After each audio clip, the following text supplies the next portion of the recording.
Dan saudara, dalam rangka memberikan informasi aktual dan akurat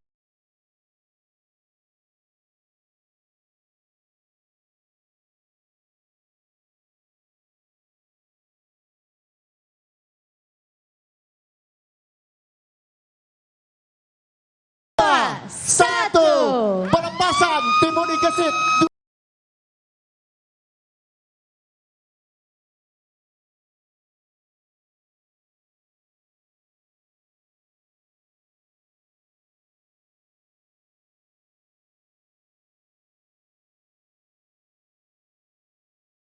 Purwokerto dan diprediksi akan mulai ada peningkatan pada hari Sabtu dan hari Minggu, mengingat pada hari ini adalah hari terakhir ASN mulai bekerja. Sebagai upaya antisipasi, memang stasiun Daob 5 Purwokerto ini menjadi salah satu stasiun yang sibuk karena dengan lonjakan penumpang yang diperkirakan akan mencapai 13.000 penumpang yang akan datang di stasiun Daob 5 Purwokerto. Salah satu antisipasinya adalah dengan menjagakan beberapa petugas keamanan dan petugas pengawas, mengingat beberapa stasiun yang ada di wilayah Daob 5 Purwokerto ini rawan bencana.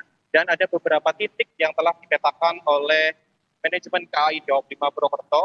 Di antaranya adalah 3 titik utama yang menjadi rawan bencana. Pertama adalah di Langen Banjar Patroman, yaitu yang menjadi potensi longsor, yaitu berupa tebing kanan kiri rel, kemudian ada di Kawunganten, Jeruk Legi, Cilacap, dan juga jadi rawan banjir.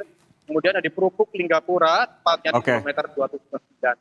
Sebagai upaya antisipasi telah ditempatkan petugas pengawas di daerah-daerah Kawang.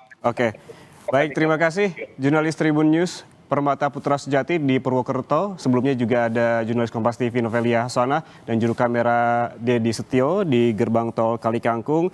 Sebelumnya juga ada Muhammad Final Daeng di Yogyakarta dan ada juga Dina Priyana di Palembang. Selamat bertugas kembali teman-teman, terima kasih.